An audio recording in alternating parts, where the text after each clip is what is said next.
सोहबत और असरात। सोहबत इंसानी जिंदगी पर गहरे असरात डालती है। हमारी आदतों, अल्फाज और सोच सब पर सोहबत का असर होता है। इसलिए हर किसी से दोस्ती नहीं करनी चाहिए, सोच समझकर इंतखाब करना चाहिए। दोस्त आईना होते हैं, वो हमें वैसा ही दिखाते हैं जैसा हम बन रहे होते हैं। जो सच बोलना, नमाज पढ़ना, अदब करना सिखाए, वही तुम्हारा सच्चा दोस्त है। जो बुरे अल्फाज, झूठ, बदतमीजी, वालिदैन से छपकर कुछ करवाए, वो दोस्त नहीं, दुश्मन है।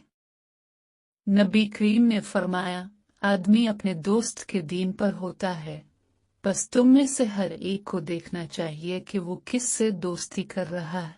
तिर्मिज़ी।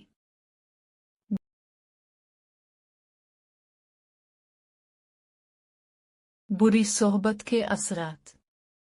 एक बुरी सोहबत इंसान को गुनाहों की तरफ माइल करती है। दो गलत दोस्त इंसान की सोच, जुबान और अमल को खराब कर देते हैं। तीन बुरी सोहबत में वक्त ज़ाय और दिल सिया होने लगता है। चार बुरी सोहबत इंसान को हलाकत की तरफ ले जाती है। पांच बुरी सोहबत इंसान को जहन्नम की तरफ धकेल सकती है और अल्लाह ताला की नाराजगी का सबब बनती है। अच्छी सोहबत के असरात। एक अच्छी सोहबत इंसान के अखलाक, किरदार और सोच को निखारती है। दो नेक लोगों की सोहबत से दिल नर्म होता है और अल्लाह ताला की मोहब्बत पैदा होती है।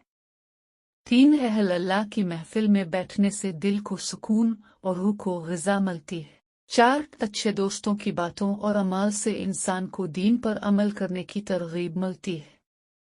पांच अच्छी सोहबत इंसान को जन्नत के रास्ते पर डाल देती है।